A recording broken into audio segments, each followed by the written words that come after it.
नेपाली नागरिक हुँदै गरेको अवस्थामा अहिले हजुर आफ्नो कर्मको कारणले गर्दाखेरि बाहिर हजुर व्यस्त हुनुहुन्छ।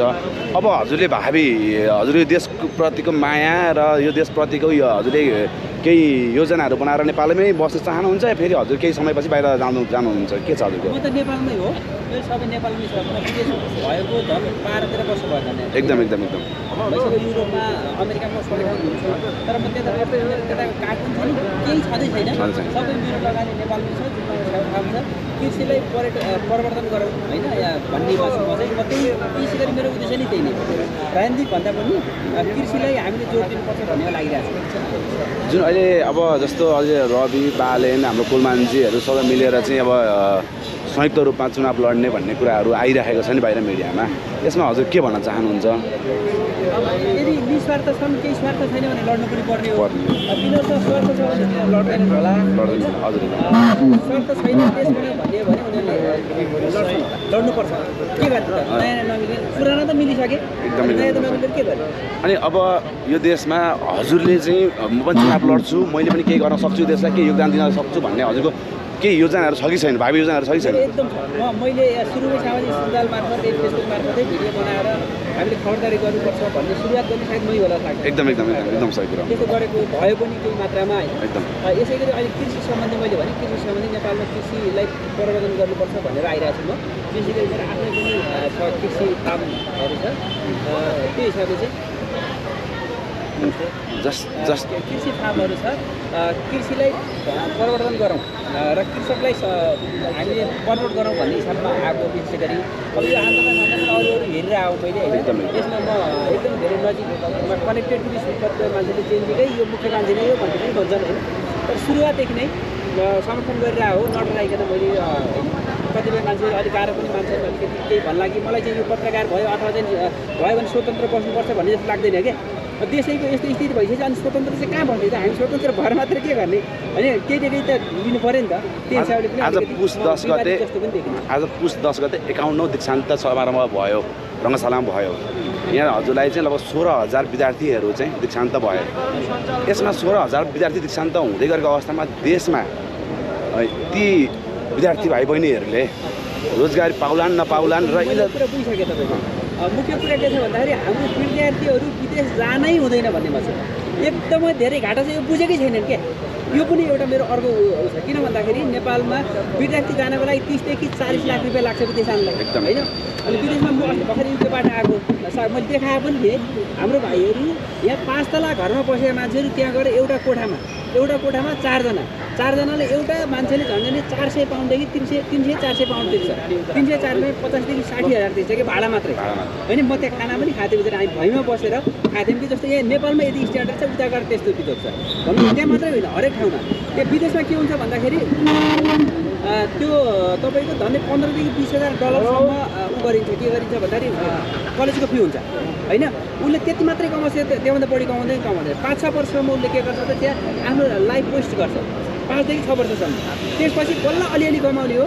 त्यहाँ गएर पुरै टोटल्ली घाटा। एउटा युवा विदेश जान्छ, छोराछोरी विदेश जाने भए अनि पैसा पनि जाने भयो। हाम्रो यो विद्यार्थी चाहिँ एनओसी पनि एकचोटि बन्द गरेको थियो। एनओसी बन्द गरेर हुँदैन, किन भन्दाखेरि उनीहरूले आन्दोलन गर्छन्।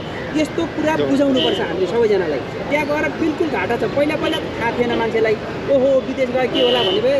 त्यत्रो अस्ट्रेलियाको चाहिँ त्यो सिडनीमा गएर फोटो खिचेको, युकेको लन्डन ब्रिजमा गएर खिचिया छ, आइफिल टावरमा गएर फोटो खिचिया छ। अचम्म लागे मात्रै हो। तर भित्री लाइफ भनेको त्यो कामै छैन, विशेष गरी चाहिँ विद्यार्थीहरू। अनि अरू मान्छेहरू पनि युवाहरू खाडी मुलुकमा जाँदाखेरि एकदम फाइदा छ, किन उनीहरूले पैसा पठाउँछन्। तर विद्यार्थीले पठाउन पनि सक्दैन, त्यही कमाइ आफूले पुग्दैन। यदि भोलि सक्षम भइसके पनि होइन त्यहीँ बस्ने, फेरि यता आउने त होइन। अनि हाम्रो नेपालीहरू पढ्न जाने त होइन, फेरि सिधै कमाउनु हो नि त।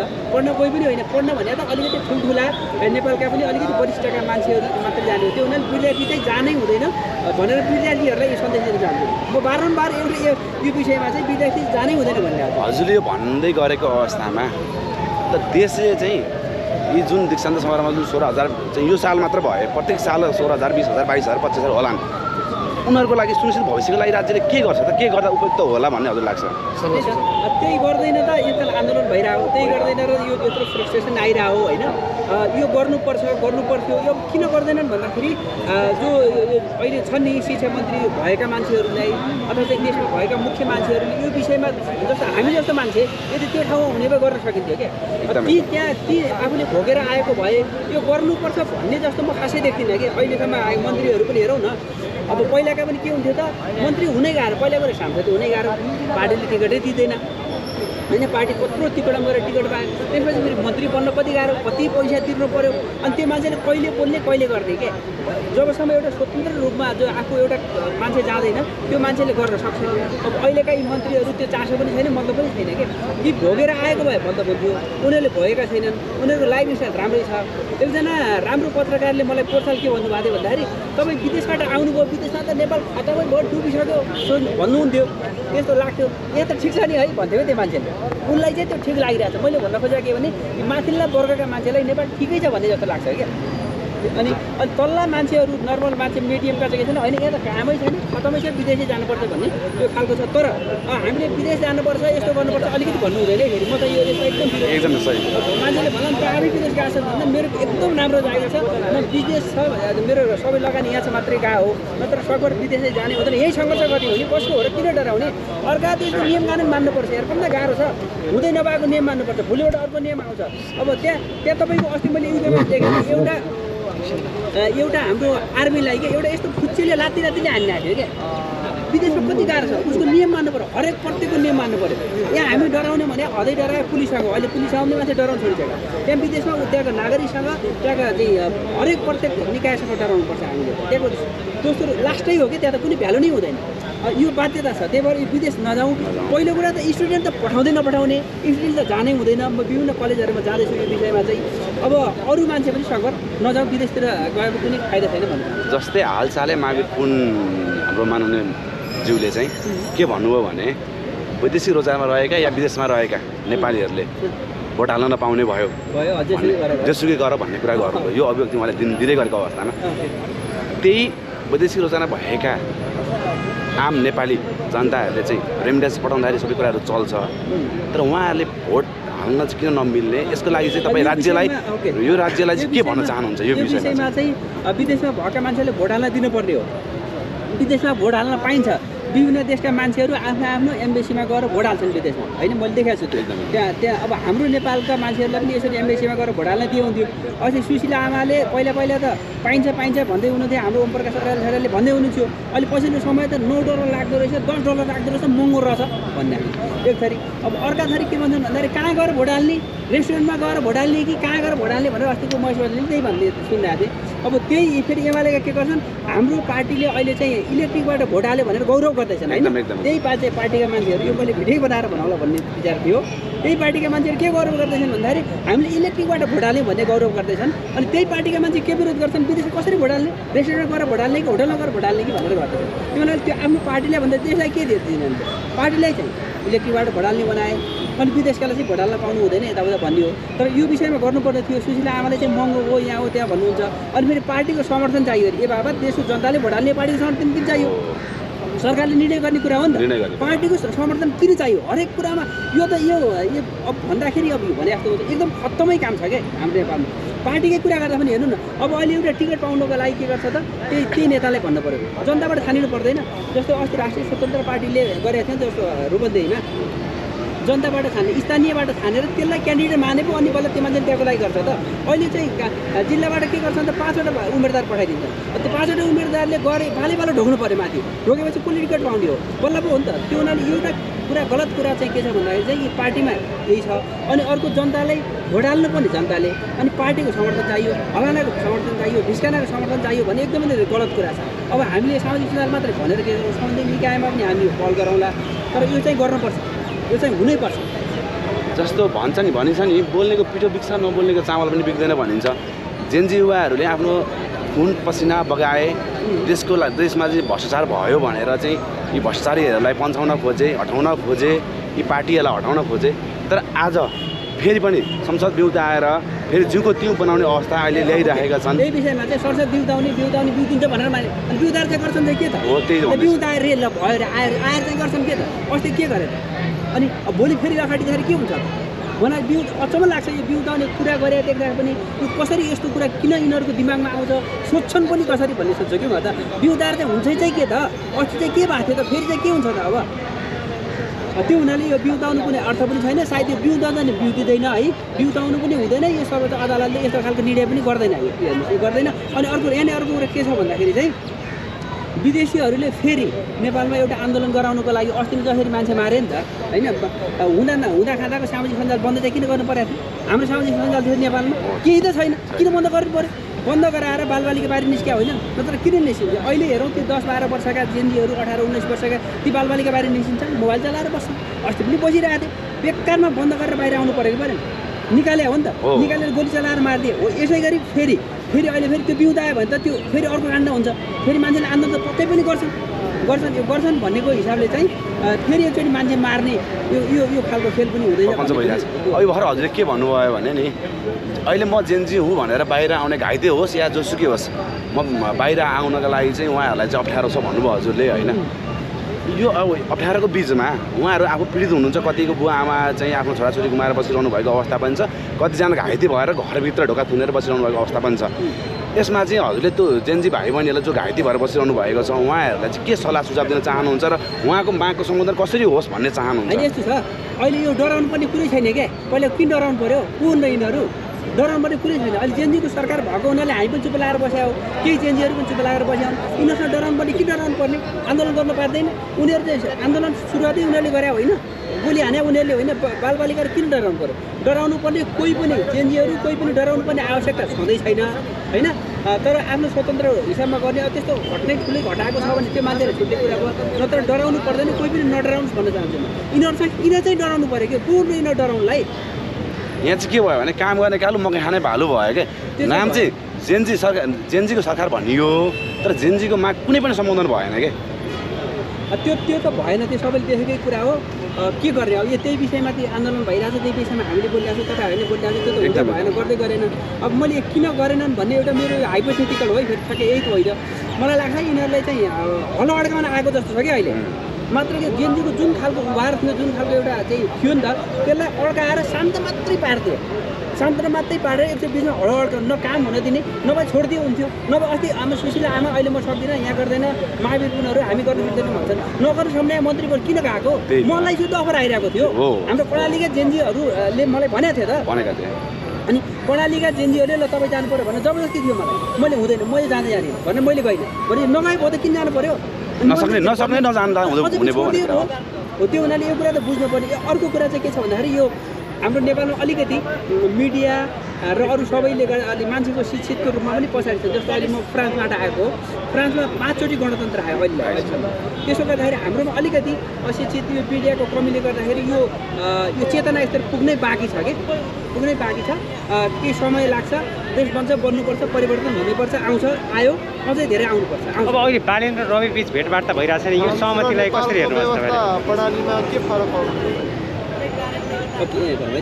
बालेन र रविको यस्तो छ कि बालेन र रवि त मिल्न पर्ने हो पहिल्यै मिल्न पनि पर्ने हो अब अहिले उनीहरूलाई पनि थ्रेड आयो अब अरू पार्टी पनि मिल्न थालिसके भोलि गएर अब रविको जस्तो मुद्दा अरू कुलमानलाई अन्य बालेनलाई पनि लाउन सक्छन् भन्ने होला हिसाबले मिल्न खोज्या पनि होला होइन पहिले मिल्नुपर्ने थियो यदि मिल्ने नै हुन् देशै बनाउने हुन् र जेनजीका माग पुरा गर्ने हुन् भने उनीहरूले बिना शर्त मिल्नुपर्छ बिना शर्त मिल्नै पर्छ नमिलिकन हुँदैन यदि मिलेनन् भने उनीहरूले नै देश घात गरेनन् भन्ने बुझिन्छ बालेनको कुरा गर्दाखेरि यत्रो प्रधानमन्त्री दिएकै थियो त अनि के हेरेर बसेको त आफू चाहिँ नलिने अहिले चाहिँ नयाँ पार्टी खोल्ने हालाको अब चाहिँ के हुन्छ त अब एउटा कुरा गरौँ अब बालेनलाई चाहिँ भोट चाहिँ किन दिने त मान्छेले एउटा जेनजीहरू मरेर एउटा हार्दिक श्रद्धाञ्जली दिन पशुपतिसम्म गएनन् एउटा घाइतेहरू छन् खुट्टा भाँचेका खुट्टा काटेर हस्पिटलमा छन् एकचोटि भेट्नसम्म जाँदैन अनि तिनीलाई चाहिँ समर्थन के आधारमा दिनु उनी के आधारमा उनको उत्तर चाहिँ के छ त म अचम्म लाग्छ क्या त्यही भएर होइन अहिले राजसभाले बालेनलाई प्रधानमन्त्रीको क्यान्डिडेट बनाउने कुरा चर्चा आइरहेछ होइन यो उचित हो कस्तो देख्नुहुन्छ स्वाभाविक देख्नुहुन्छ अथवा अस्वाभाविक म त स्वाभाविक देखिनँ किन भन्दाखेरि मलाई चाहिँ त्यो बालेन प्रधानमन्त्री क्यान्डिडेट बनाउनुपर्छ भन्नु लाग्यो किन भन्दाखेरि मैले भने नि त उनलाई अस्ति चाहिँ थियो त लौ यत्रो जेलीहरूले 24 गते लागु बालेन दाई भनेर बाटोमा भनिरहेका छन् भनिरहेको छ आउँदै आएनन् त्यहाँ पनि त आएनन् कमसेकम हस्पिटलमा खुट्टा भाँचेका थिए कमसेकम भाइ के छ कस्तो छ भन्न त सकिन्थ्यो नि त त्यत्रो मान्छे मरिरहेको थियो पशुपतिमा जलाउँदाखेरि ल त्यसो एकचोटि खै त अब यो विरोधै भए पनि बस केही फरक परेन तर भन्नु चाहिँ केही मजा आएर आएन नि त एउटा देशमा म आफै पनि हामीलाई 5 दिनसम्म म रोएको थिएँ देखाएर तपाईँहरू पनि यहाँ हेर्ने मान्छेहरू पनि रुनु भयो होला कस्तो अवस्था भयो त्यस्तो अवस्थामा एकचोटि सेन्टिमेन्ट हुँदैन मान्छे भएपछि चुप लाएर पनि अहिले पार्टी खोज्यो होला खोले पनि ठिकै छ मान्छेले पत्याउँछ नि हामीलाई के भयो तर मेरो हिसाबमा चाहिँ त्यसो भए बालेनको नेचरलाई तपाईँले शङ्कास्पद मान्नुहुन्छ शङ्कास्पद भने अब मान्छे त राम्रै इमान्दारै पनि होला होइन तर उनले गल्ती चाहिँ गरे होइन मान्छे त होला केही गरौँला भन्ने चाहिँ होला उनले ढङ्ग चाहिँ पुर्याएनन् सही ठाउँमा डिसिजन चाहिँ लिएनन् अनि प्रधानमन्त्री हुन आफूलाई योग्य ठान्नु भएन होला नि त हिजोको दिनमा ठान्नु पर्थ्यो नि त यस्तो अवस्था नठान्नु कहिले ठान्ने त अब त्यस्तो स्थिति त भइसक्यो पुरै देशै जलिसक्यो 84 अरब खर्च जलिसकेको रहेछ 76 जना मान्छे मर्छ 25 जना अन्त त्यहाँबाट हुनुपर्ने चाहिँ के थियो त उनलाई अनि जेएनजीको रगतमाथि टेकेर म प्रधानमन्त्री हुन्न भन्ने उहाँको सोच पनि त हुनसक्छ नि त्यो होइन हुनसक्छ भने विभिन्न सल्लाह दिने होइन सल्लाह पनि त थियो समर्थन थियो उनी पनि जेएनजी उमेरकै हुन् भएपछि यसमा त रगत भन्ने कुरा हुँदैन थियो कोही न कोही त हुनै पर्थ्यो नि त रगत भन्ने हुँदैन काम रिजल्ट पनि दिनु पऱ्यो त रगत मै भए पनि गर्थेँ नि म त्यो रगतमाथि भन्ने कुरा हुँदैन अब सङ्कटको बेलामा एउटा आउनु पऱ्यो अब के जिम्मेवारी लिनलाई चिन्नु भयो भने अनि सङ्कटको अवस्था नलिए चाहिँ भोलि चाहिँ किन दिँदैन त मान्छेले के गर्नु भोलि अनि ल मानौ भोलि हामीले सबैले भोट दिउँला रे भोलि म हुँदिनँ अर्कोलाई फलाना चाहिँ सुइला कार्की फलाना अर्कालाई बनाइदियो भनिदियो भने के गर्छन् मान्छे ल भोलि सबै नेपाली 3 करोड जनताले भोट हालिदिए भोट हाले पनि अनि म अब चाहिँ हुँदिनँ म कुमार मेललाई प्रधानमन्त्री बनाइदियो भनिदियो भने हुन्छ त हो नि त हुँदैन नि आफै आउनु पऱ्यो बाहिर निस्किनु पऱ्यो के कसो जनता बोल्नु पऱ्यो न इन्टरभ्यू छ न केही त केही पनि अब यसो कुरा गर्ने हो भने बालेनलाई सबैभन्दा पहिला प्रचार घोड तरिकाले गर्ने मान्छे म यो फ्रान्सको जङ्गलमा बसेर भिडियो बनाउने मैले तैँले फेसबुकबाट भोट हाल्ने हैनस् भन्दै थिएँ हाल्ने हो फेसबुकले जिताउँछ भनेर फेसबुकको चाहिँ एकदम धेरै हामी सामाजिक सञ्जालको प्रचार गरेँ मैले अहिले जो बाबु गुप्ता मन्त्री हुनुहुन्छ उहाँ पनि क्याम्पेनमा हुनुहुन्थ्यो उहाँसँग मेरो कुरा भइरहेको थियो मुख्य क्याम्पेन बाबु गुप्ता हामी अनि यहाँनिर एउटा पहिला कुरा अनि मात्रै विवादन भएको रहेछ तर एउटा यो प्रत्यक्ष कार्यकारी प्रधानमन्त्री भएको रहेछ अनि प्रत्यक्ष कार्यकारी प्रधानमन्त्री त हाउसले गर्ला नि भनेर यो व्यवस्था संरचना भन्ने कुरा चाहिँ अब हाउसबाट हुनुपर्ने होला नि त यो त विधेयकबाट नहोला उहाँहरूको माग चाहिँ यो मेरो माग चाहिँ होइन उहाँहरूको माग चाहिँ के भन्दाखेरि यो संविधानलाई पुनर्लेखन गरेर अन्तरिम संविधान बनाएर जानुपर्छ भन्ने त्यसरी जान सकिन्छ भन्ने माग हो त्यो गर्दाखेरि हिजोको दिनमा चाहिँ विभिन्न शक्तिहरूले नेपालको झन्डै परिवर्तन गरौँ यो देशलाई अब यहाँका अहिले हामीले जति पनि राष्ट्रिय चिन्हहरूदेखि लिएर अनेक राष्ट्रिय प्रतीकमाथि कुराहरू पनि परिवर्तन गरौँ भनेर देश चाहिँ पटक चाहिँ अब क्षेत्रीय द्वन्द्वमा जातीय द्वन्द्वमा पनि फस्न लागेको थियो टुक्रिन लागेको थियो अब भोलिको दिनमा यसलाई अन्तर्म यो पूर्ण संविधानलाई पनि संशोधन गर्नुपर्ने पूर्ण त लेखन भइसकेको छ र पनि केही कुराहरू परिवर्तन गर्नुपर्ने छ र त यसमा चाहिँ केही अझै पनि यत्रो असन्तुष्टहरू आवाजहरू छ भने यसलाई अब अन्तरिम बनाउँदाखेरि अस्थायी संविधान बनाउँदाखेरि अब देश नै चाहिँ अब लामो समयसम्म चाहिँ फेरि अब संविधानविहीन भएर एउटा चाहिँ सङ्कटमा गएर फस्दैन भन्ने चाहिँ के ग्यारेन्टी छ त्यसको जिम्मा कसले लिन सक्छ त्यो गयो भने भोलि चाहिँ अब मुलुकले कस्तो खालको चुनौती सामना गर्न सक्छ त्यसको लागि चाहिँ अहिलेको यो माग राख्ने हामी युवा पङ्क्तिहरू जो शक्ति छ उनीहरू तयार हो त त्यो भात खानलाई के भन्नु त्यो तयार भएरै गरेको हो होइन सुरुमा पनि माग त त्यही त थियो जेएनजीको डेवानदेखि नै माग प्रत्यक्ष निर्वाचनै हुनुपर्छ भनेर थियो नि त्यो दिनदेखि मागै देखियो त्यो त अब यत्रो जनताले नै मागिसके पुरै नेपालले उठाएपछि त पुरा हुन सक्ने होला नि त होइन जस्तो जेएनजीको पहिलो दिनको माग के थियो पहिलो दिन उनीहरूको भ्रष्टाचार नियन्त्रण थियो सामाजिक सञ्जाल खोल्ने भन्ने कुरा थियो होइन नेपाली सम्बन्धको थियो अनि त्यसपछि आएर पछि प्रत्यक्ष निर्वाचित हुनुपर्छ भन्ने पछि थपिया चाहिँ हुँदैन पहिलो दिन चाहिँ पछि पछि युवाहरूले त्यो गरे अनि अर्को यस्तो हो कि जस्तो तपाईँको सुरुमा आन्दोलनको माग ठ्याक्कै भन्ने हुँदैन त परिस्थिति यस्तो बन्यो नि त सुरुमा चाहिँ सरकार ढलाउने अर्को सरकार बनाउने भन्ने कुरा थिएन नि त त्यसरी जस्तो चाहिँ बङ्गलादेशी आन्दोलन पनि स्टुडेन्टको आन्दोलन थियो होइन पछि गएर त्यो सरकारी ढलको यस्तो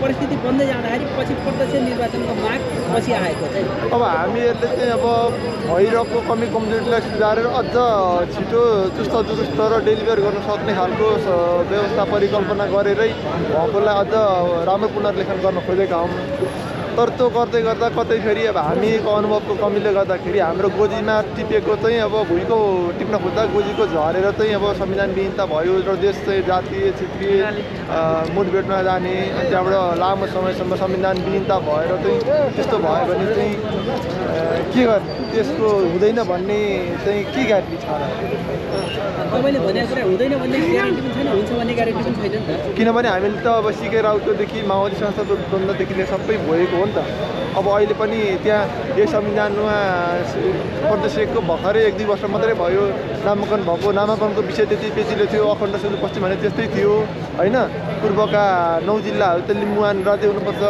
भन्ने जस्तो जातीय राज्यहरू देश टुक्रिनेसम्मको स्थिति यहाँ पुगेको थियो अब अहिले त्यो ती शक्तिहरू फेरि संविधानलाई नै निस्केर फेरि यसलाई अन्तरिम संविधान बनाउँदाखेरि त्यो चुनौती आउँदैन होला र तपाईँले भने चिन्ता चासो पनि ठिकै हो आउँदैन होला र भन्ने पनि हो नआउनु पनि त सक्छ नि त आयो भने के गर्ने भन्ने कुरा एउटा कुरा रह्यो नआउनु पनि त सक्ला नि त त्यसको लागि त हामीसँग चाहिँ अब त्यो शक्ति त्यो अहिले त तपाईँले देख्नुहुन्छ एउटा सामान्य 2-4 जना उभियो भने त कि प्रहरीले त्यसलाई चाहिँ राज्यले त त्यसलाई रोक्न असमर्थ छ किनभने अहिले हाम्रो संहिताहरू कमजोरी छन् अनि यो अवस्थामा अनि त्यो खालको विद्रोह भयो भने त्यसलाई धान्न सक्ने के छ हामीसँग अनि हामीले त भएकोबाट अझ परिष्कृत अझ विकसित प्रणाली अझ डेलिभर गर्न सक्ने व्यवस्था खोजेको हो त्यो खोज्दै गर्दा हामीले झन् विकराल भन्नु पऱ्यो भने भन्ने चाहिँ मैले बुझ्दाखेरि तपाईँले भने सही हो त्यस्तो अवस्था पनि आउन सक्छ विकल्प पनि राख्नु पर्यो त्यो पनि त हो त्यो विकल्पहरू जस्तो यो माग राख्नेसँग केही छ त